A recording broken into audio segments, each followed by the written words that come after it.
새해 첫 예배 때 주시는 우리 주님의 말씀을 함께 보시겠습니다. 구약 성경 민수기 6장 22절에서 27절까지 말씀입니다. 민수기 6장 22절에서 27절까지 말씀입니다.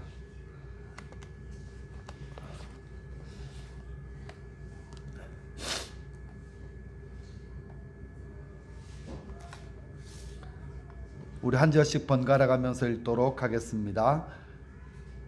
여호와께서 모세에게 말씀하여 이르시되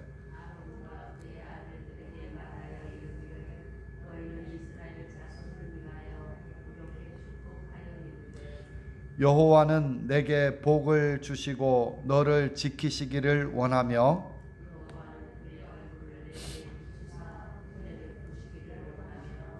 여호와는 그 얼굴을 내게로 향하여 드사 평강 주시기를 원하노라 할지니라 하라.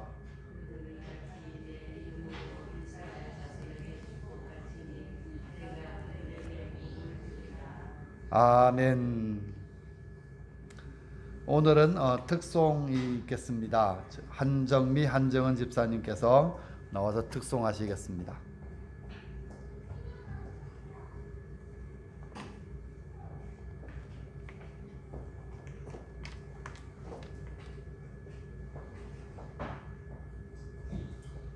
폰.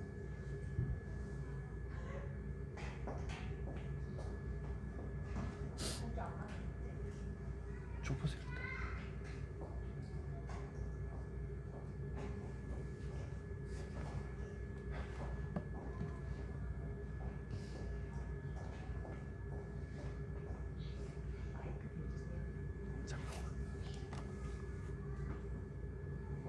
제가 없어요? 마이크?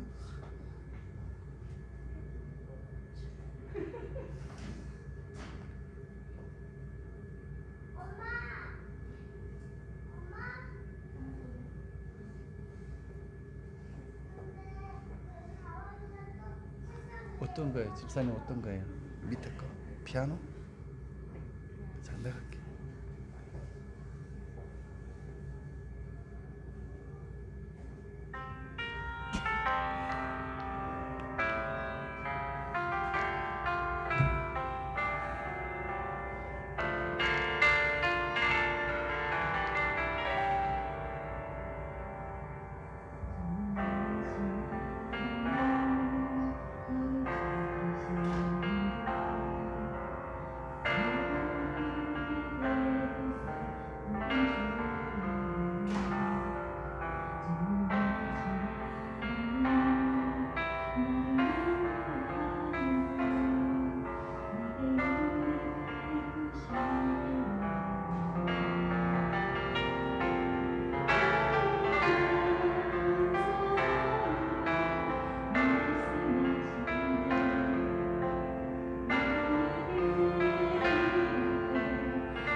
정말 오래간만에 특송을 하는데 음향이 받쳐주지 않았습니다. 미리 알았으면 다른 방법을 취했을 것 같은데 좀 아쉽지만 다음을 기대하시죠. 오늘 말씀의 본문 말씀으로 부른 찬양이죠. 오늘 아론의 축복이라는 찬양인데요. 저는 새해 첫날 첫 예배 때 이 복에 대한 말씀을 함께 나누기를 원합니다. 그래서 이 말씀을 여러분이 마음속에 쫙 새기고 하나님께서 복을 주시고 또 하나님께서 주시는 복을 받고 누리고 또 사람들에게 나눠줄 수 있는 그런 삶이 되었으면 좋겠습니다. 해마다 새해가 되면 아무리 힘들게 살았던 어떻게 살았던 새해가 되면 기대를 가지죠. 그리고 소망도 한 번씩 품습니다. 그래서 인사가 새해 복 많이 받으세요. 또 새해 소원 성취하십시오. 이런 인사들도 새해가 되면 나눕니다. 그래서 많은 사람들이 이렇게 새해가 되면 떠오르는 해를 보기 위해서 산 꼭대기로 또 바닷가로 모여들죠. 근데 올해는 지금 코로나 때문에 그런 것을 다 폐쇄한다고 했지만 그래도 여전히 많은 사람들이 모여드는 것 같습니다. 또 그렇게 그것이 여의치 않으면 정월달에 떠오르는 그 둥근 대보름달을 보면서 소원을 빌기도 합니다. 그런데 그렇게 해서 정말 복을 받는다면 얼마나 좋겠습니까? 그죠? 뭐 하루 10번이라도 1년에 10번이라도 매월 일일마다 찾아가서 빌죠. 그런데 그렇게 얻을 수 있는 게 아니에요. 복은 사람이 노력한다고 얻어지는 것도 아니고 애를 써서 얻는 것도 아니라 외부로부터 오는 거예요. 그래서 우리가 복을 만든다 이렇게 표현하지 않고 복 받으세요, 복 받으세요 그렇게 말을 합니다. 근데 어디서부터 복이 오는지를 정확히 알지 못하면서 복 받으세요 이렇게 하는 것은 별로 의미가 없습니다. 어떤 중국집에 가보니까 중국 풍습이라 그러더라고요. 그 빨간색 그 복주머니를 복에 달아놓고 복이라는 글자를 거꾸로 써놓은 데가 있더라고요. 이거 왜 복자 거꾸로 돼 있습니까? 그렇게 물으니까 거꾸로 붙여놓으면 복이 쏟아진다는 거죠. 그 밑으로 밥 먹는 사람에게 그런 식으로 붙여놓은 것도 봤습니다. 근데 성경은 아주 분명하게 이야기하시죠.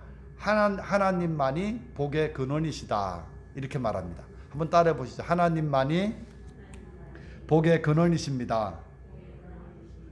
그죠? 성경은 하나님이 창조주이시고 하나님은 지금도 살아계시고 우주와 만물을 다스리시고 또 우리에게 일어나는 모든 일도 다스리시고 생과 사 그리고 화와 복을 주관하시는 분이시다. 그렇게 분명하게 선언합니다.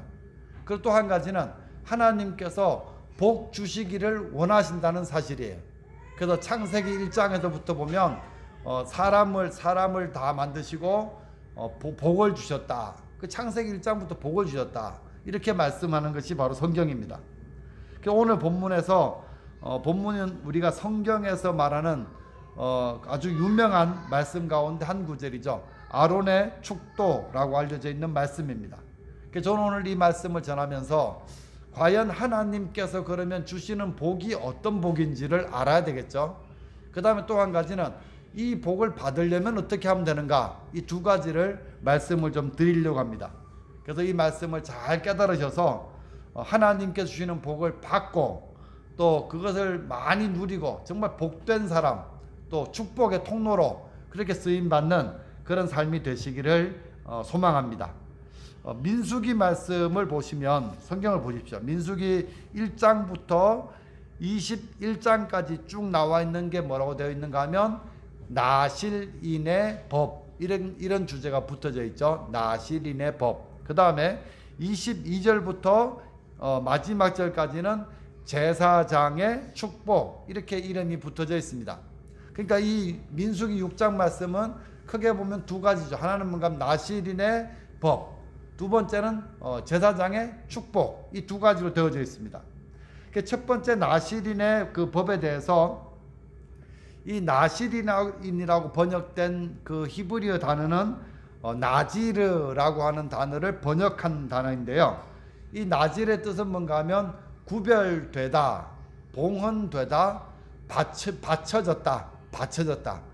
그래서 나실인은 어떤 사람이냐? 구별된 사람, 하나님께 바쳐진 사람, 그런 뜻으로 나실인이라고 부릅니다.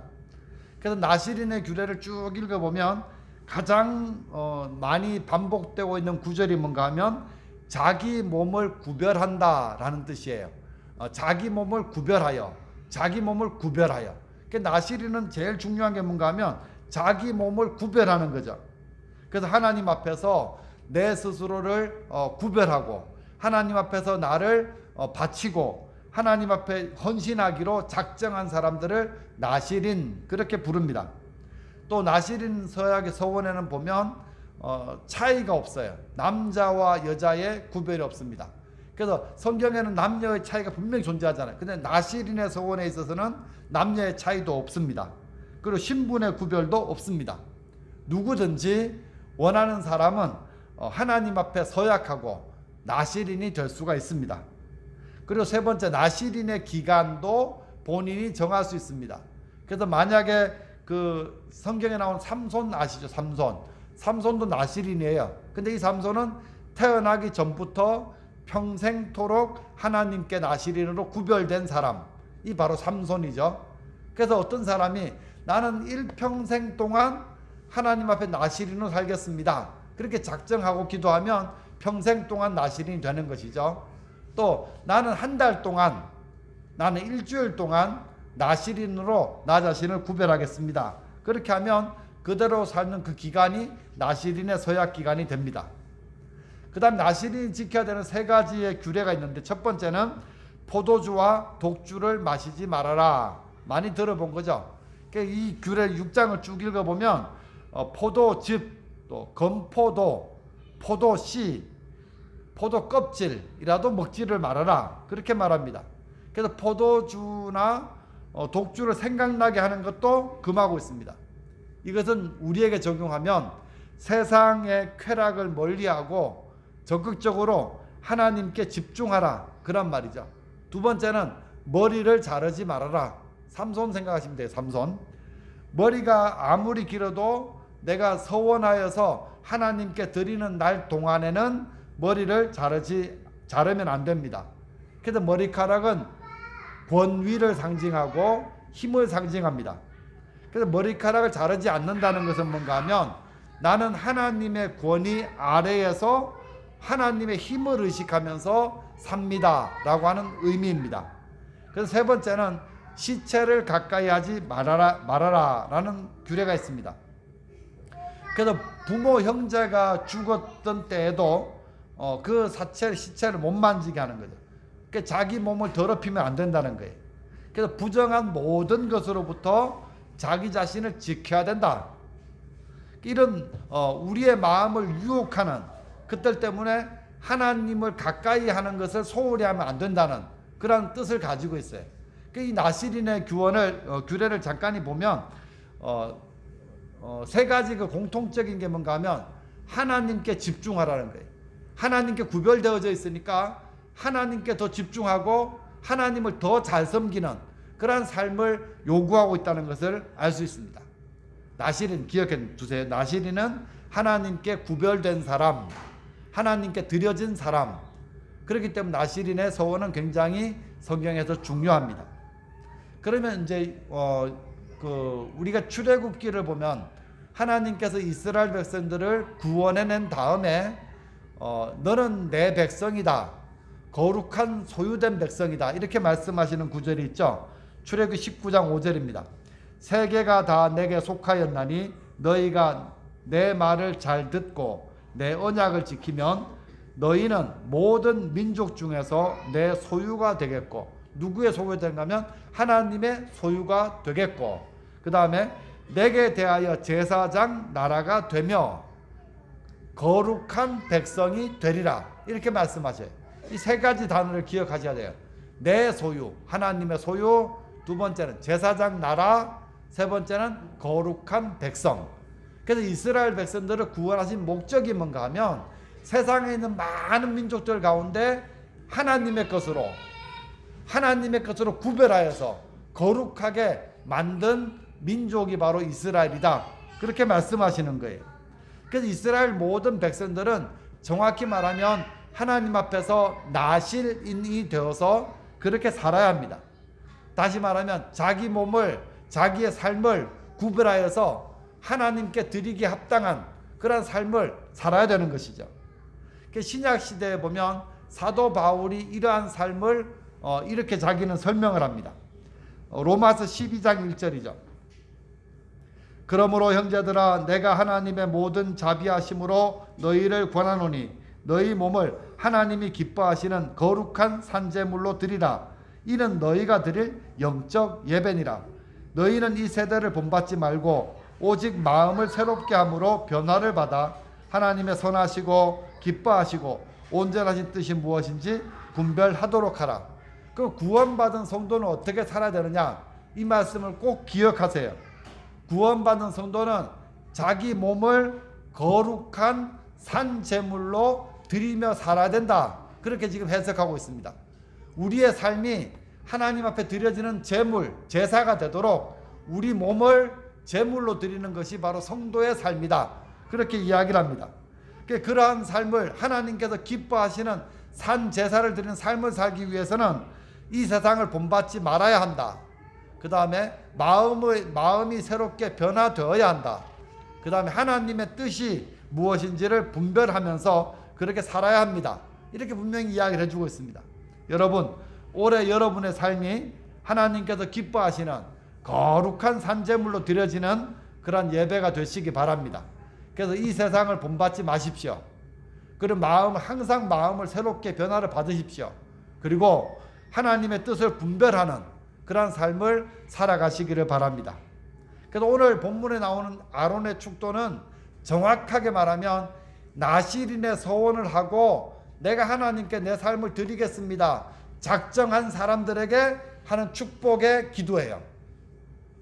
됐죠? 그래서 나를 하나님께 드리겠습니다. 신년에 우리가 1년을 시작하면서 내 한 해가 정말 하나님께 드려지는 거룩한 산 제사가 되기를 원합니다. 작정하는 사람들에게 주시는 축복의 말씀입니다. 그래서 본문을 자세히 보면 하나님이 복을 주신다는 것을 계속 강조하고 있습니다.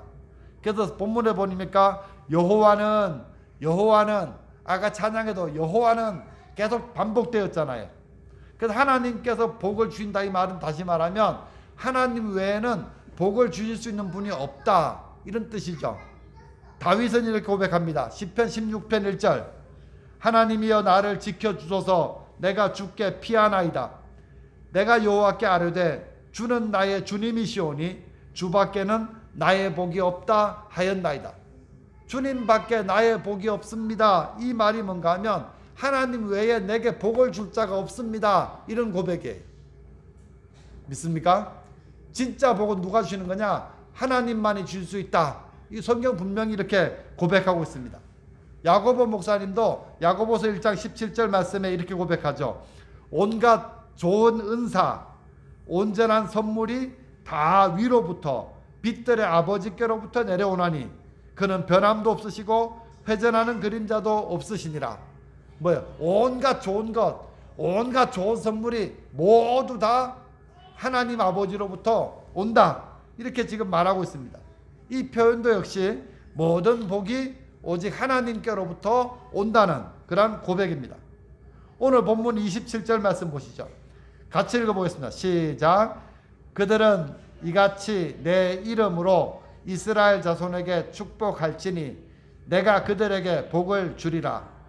제사장들이 나실인들을 향해서 이렇게 축복을 하면 하나님께서 복을 주신다라고 약속하셨습니다. 근데 끝부분에 보시면 굳이 내가 라는 표현을 쓰지 않아도 돼요. 근데 하나님께서 지금 내가 줄 거다 이렇게 지금 표현하고 있습니다. 히브리서에서 반복하는 것은 강조하는 거예요. 너희가 제사장이 이렇게 기도를 하면 내가 복을 줄 것이다 이렇게 지금 이야기를 하고 있습니다. 복을 줄 수 있는 하나님께서 내가 반드시 복을 줄 것이다 이렇게 말씀하신 구절이 바로 이 구절입니다. 성도 여러분, 하나님은 복을 주시는 분이십니다. 인색한 마음으로 주시는 것이 아니라 누구든지 복 받기를 원하고 복 주시기를 기뻐하시고 복 주시기를 원하시는 분이십니다. 그래서 우리에게 예수님을 보내주셨습니다. 예수님은 십자가 위에서 우리의 모든 죄를 대신 지시고 우리를 용서해 놓으셨습니다. 예수님의 십자가 때문에 우리는 거룩하게 되었고 하나님의 소유가 되었고 하나님의 제사장이 되었습니다. 그래서 이것이 은혜예요. 우리가 감히 하나님의 자녀가 되었다. 성경 그렇게 말하고 있습니다. 여러분, 내가 하나님의 자녀가 되었다는 것 자체가 이미 복인 줄로 믿으시기 바랍니다. 세상에서 가장 좋은 복은 뭔가 하면 만복의 근원이신 하나님을 아버지로 모시고 사는 것 자체가 이미 복입니다. 여러분의 삶에 하나님의 복이 넘치기를 원하신다면 하나님을 아버지로 모시고 사는 아버지의 자녀의 자리를 잘 지키는 것이 중요합니다. 오늘 본문에는 그러면 하나님께 주시는 복이 뭐냐? 세 가지를 이야기합니다. 첫 번째는 24절 말씀입니다. 읽어봅니다. 여호와는 내게 복을 주시고 너를 지키시기 원하며. 하나님께 주시는 복의 첫 번째는 지켜주시는 복이에요. 지켜주시는 복.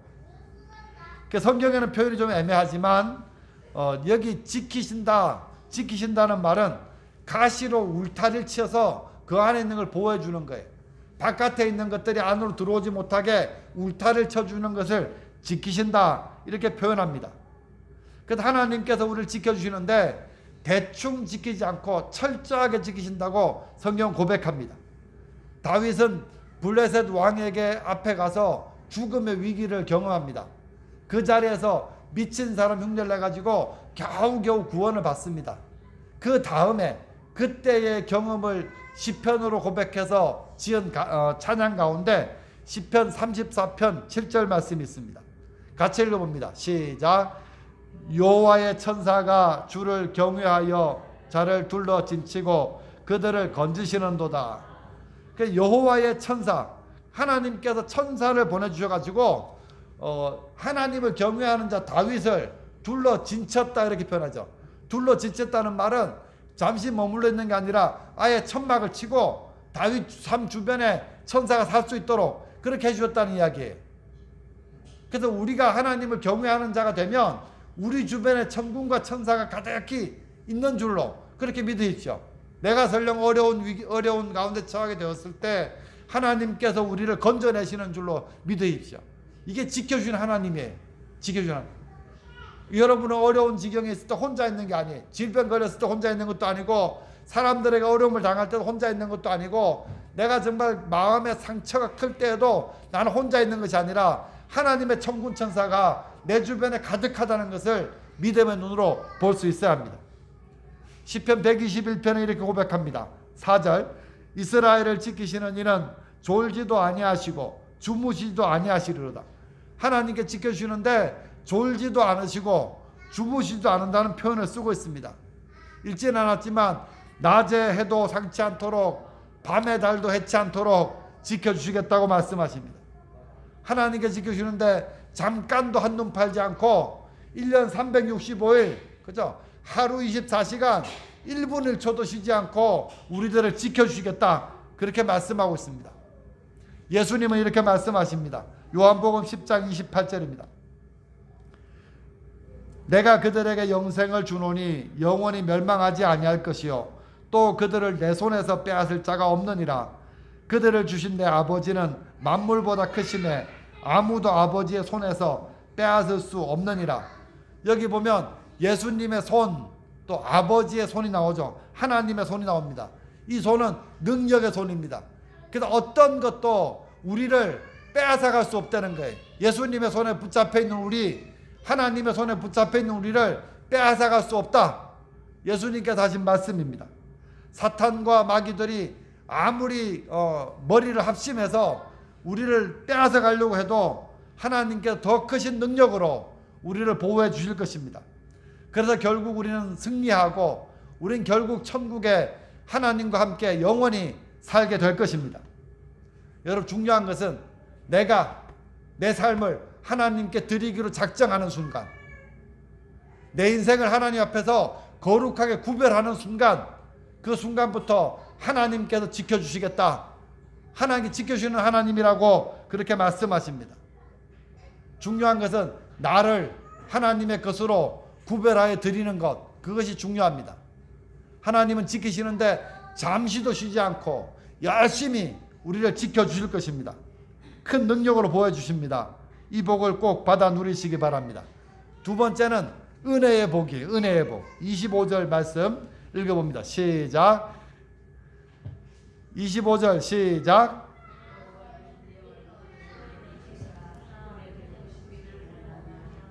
여기서 은혜라는 말은 우리에게 대해서 관대하게, 너그럽게 우리를 대해준다라는 의미를 가지고 있습니다. 여기 보면 하나님의 얼굴 나오죠. 얼굴. 하나님께서 얼굴을 돌리시는 것, 얼굴을 숨기시는 것은 저주와 심판을 의미합니다. 근데 얼굴을 너를 향해서 비춘다, 이 말은 축복을 상징하죠. 신명기 31장 18절입니다. 또 그들이 돌이켜 다른 신들을 따르는 모든 악행으로 말미암아 내가 그때 반드시 내 얼굴을 숨기리라. 그죠? 사람이 두 종류가 있다는 거예요. 하나님께서 얼굴을 돌려버리는 사람, 하나님께서 얼굴을 향하여 얼굴을 마주보는 사람이 있다는 거예요. 근데 지금 이 하나님의 복음만 가면 얼굴을 내게 비추사 은혜 베푸시기를 원한다. 은혜 베푸시는 분, 이렇게 말합니다. 우리 하나님께서 우리를 외면하지 않으시고 우리를 버리지 않겠다, 그렇게 말씀하시는 것입니다. 그래서 우리에게 필요한 모든 것을 때를 따라 공급해 주십니다. 나의 갈 길 다가도록 인도해 주시고 어려운 일 만날 때에도 족한 은혜를 주실 것입니다. 나는 심히 고단하고 내 영혼은 매우 가라지만 그때에도 나의 앞에 반석에서 샘물 나게 해 주실 것입니다. 우리가 나시린과 같이 나를 구별하여 드리기로 작정하면 하나님께서 우리에게 은혜를 베풀어 주십니다. 내가 수고하고 땀 흘리고 또 노력하는 것이 헛된 것이 되지 않도록, 열매를 맺을 수 있도록 하나님께서 은혜를 베풀어 주십니다. 우리의 한 해의 삶이 고행이 아니라 은혜가 되도록 그렇게 역사해 주십니다. 올 한 해 믿음으로 사는 여러분들에게 하나님께서 얼굴을 비춰주시고 은혜를 베풀어 주시는 그런 하나님 한 해가 되시기를 바랍니다. 세 번째는 평안의 복입니다. 26절 말씀 읽어봅니다. 시작. 여호와는 그 얼굴을 내게로 향하여 드사 평강 주시기를 원하노라 할지니라. 평강은 히브리어로 샬롬이죠. 우리 한국교회 성도들이 할렐루야, 아멘 다음으로 제일 많이 쓰는 단어가 샬롬이에요. 샬롬. 이 샬롬은 평강을 이야기합니다. 그 두 가지죠. 나라의 평강, 또 하나는 개인의 평강이에요. 그래서 나라의 평강이 없을 때는 전쟁이 일어나요. 개인에게 평강이 없을 때는 이제 불안이 가득하게 되겠죠. 그러니까 하나님께서는 평안을 주시겠다, 그렇게 말씀하십니다. 예수님도 말씀하셨죠. 평안을 너희에게 끼치노니 곧 나의 평안을 너희에게 주노라. 내가 너희에게 주는 것은 세상이 주는 것 같지 아니하리라. 너희는 마음에 근심하지도 말고 두려워하지도 말라. 한 주님께 주시는 평안은 아주 특별한 평안입니다. 세상이 주는 것은 일시적이고 육신적인 것이 편안한 거죠. 편안한 것. 그런데 주님이 주시는 평안은 영원하고 또 영적인 것입니다. 이 평안은 환경과 어떤 조건을 초월합니다. 일반적으로 평안을 누릴 수 없는 환경에서도 누리는 평안이, 이상하게 가난한데 평안하고요, 질병이 걸렸는데 평안하고요, 죽음이 바로 눈앞에 있는데도 평안한 경우가 주님이 주신 평안입니다. 위기를 당해도 환난을 만나도 누릴 수 있는 평안이죠. 이 평안은 국산품이 아니라 메이드 인 헤븐이죠. 하나님께 만들고 하나님께 주시는 평안, 이 평안을 주시겠다. 세상의 어떤 좋은 것과도 바꿀 수 없는 평안, 하나님께 주시겠다고 말씀하십니다. 올 한 해 여러분들이 주님과 동행하는 삶을 살 때 하나님께서 여러분의 걸음걸음마다 평안으로 채워주시기를 축복합니다. 하나님 복 주시기를 기뻐하시고 좋아하십니다. 근데 이 복을 실제로 받고 누리는 사람은 그렇게 많지 않습니다. 그 이유가 딱 한 가지예요. 하나님과 나의 주파수가 다르기 때문에 그래요. 하나님 복을 막 주시려고 막 이렇게 하고 있는데 우리가 받을 수 있는 주파수가 안 맞아 있기 때문에 복을 못 받고 못 누리는 겁니다. 이제 딱 한 가지 하나님의 복을 받는 방법이 있습니다. 본문에 보시면 27절 그들은 이같이 내 이름으로 이스라엘 자손에게 축복할지니 내가 그들에게 복을 주리라. 여기 잘 보시면 내가 그들에게 복을 주는데 그 앞에 누가 축복해 줘야 된다 그랬어요? 제사장이 축복할지니 그랬잖아요. 제사장이 복을 빌어주는 제사장의 축복 기도가 있어야만 내가 복을 주겠다, 이렇게 주님께서 말씀하셨습니다.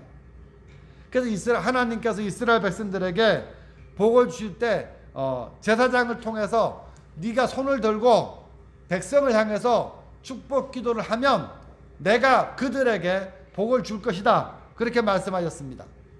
요즘 말로 가면 목사가 축복 기도, 축도를 언제 하죠? 제가 축도를 언제 해요? 예배 끝날 때 하죠. 그러면 축도를 많이 받으려면 어떻게 하면 되죠? 예배를 많이 참석하시면 되겠죠.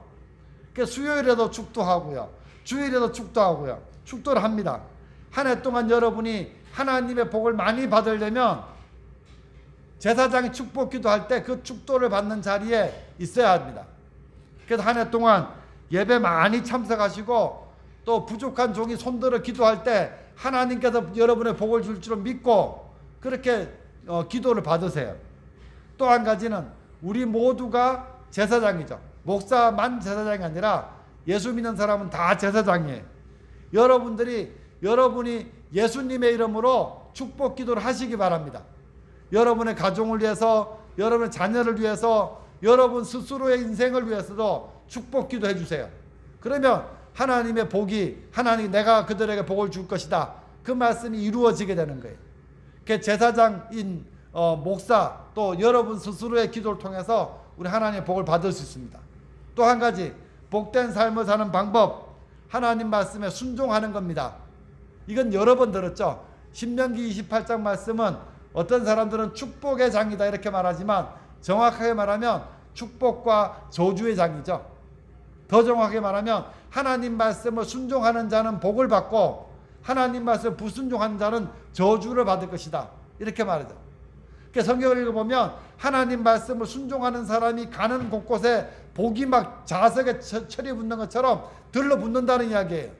근데 하나님 말씀을 불순종하는 사람이 가면 복이 아니라 저주가 막 달라붙는다는 거예요.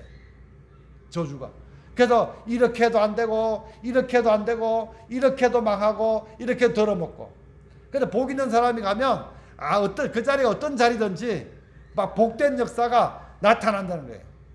그러니까 여러분 이왕이면 복 있는 사람이 되려면 안 믿는 사람이 볼 때도 야, 저 사람은 정말 달라 라는 인정을 받으려면 우리가 하나님 말씀을 순종하는 자리에 있는 것, 그것이 중요하다는 거예요. 어디에 복이 있나 복을 따라가지 마시고 복이 여러분들 따라올 수 있도록 그렇게 하는 삶을 살려면 하나님 말씀에 순종하는 모습이 있어야 합니다. 두 가지 기억하십시오. 제사장의 축복 기도를 소중히 여기시고 예배에 잘 참석하십시오. 또 하나님 말씀을 잘 순종하며 사십시오. 그러면 하나님께서 복을 주시는데 지켜주시는 복, 그 다음에 은혜의 복, 평강의 복, 이 하나님을 하나님께서 1년 동안 또 여러분의 삶 평생 동안 여러분을 지켜주시고 보호해줄 줄을 믿습니다. 이 한 해 새 첫 예배를 드리는데 여러분 이 한 해 모든 시간이 정말 하나님께 드려지는 예배가 되도록 여러분 삶을 구별하시고 여러분을 하나님께 드리면서 그렇게 살기로 작정하십시오. 그럼 분명히 하나님의 복이 여러분과 함께 하시고 놀라운 역사가 되어서 여러분의 삶의 증거가 될 줄로 믿습니다. 이런 복된 삶을 사는 저와 여러분이 되시기를 주님의 이름으로 축복합니다. 우리 이 시간 잠깐 동안 기도하겠습니다. 아버지 하나님, 은혜와 사랑을 감사합니다. 오늘 새해 첫 시간 첫 예배 때 복 주시는 하나님에 대해서 말씀을 선포하였습니다. 정말로 자기의 삶을 하나님께 구별하여 바치기로 작정한 나시린에게 또 자기의 삶이 거룩한 예배가 되기를 소원하며 주님 앞에 나오는 사람들에게 이렇게 축복하라고 말씀하신 그 말씀을 통하여 하나님께서 우리를 지켜주시는 분이고 하나님께서 은혜를 주시는 분이시며 하나님께서 평강을 복을 다해 주시는 분임을 깨닫습니다. 주님, 이 복을 받기 위해서 정말로 제사장이 축복 기도하는 예배의 자리를 잘 지키기를 원합니다. 제사장은 내가 이제 자녀를 위하여 또 가정을 위해서 또 직장에서 또 내가 만나는 사람들에게 축복하며 살 수 있는 그러한 복의 전달자가 될 수 있도록 우리를 사용하여 주옵소서. 믿음으로 주님의 이름으로 기도할 때 하나님 내가 복을 그들에게 주리라 말씀하신 이 말씀들이 이루어지게 해주셔서 하나님의 축복의 통로로 쓰임받는 우리들이 될 수 있도록 도와주옵소서. 또 하나님 말씀을 순종할 때 주님 이 모든 복이 너희에게 붙어 있을 것이라 말씀하셨사오니 정말 하나님 말씀을 힘써 순종하는 한 해의 삶이 될 수 있도록 도와주시옵소서. 아버지 하나님, 은혜로 한 해를 시작합니다. 이 은혜가 하나님의 능력으로 하나님의 복으로 가득 채워지는 시간들 될 수 있도록 도와주옵소서. 세상은 희망이 없다고 말하고 여전히 불안과 두려움을 이야기하지만 우리는 주님과 함께 사는 기쁨과 주님께 주는 은혜와 평강이 넘치는 그런 삶이 될 수 있도록 도와주옵소서. 감사드리며 예수님 이름으로 기도드립니다. 아멘.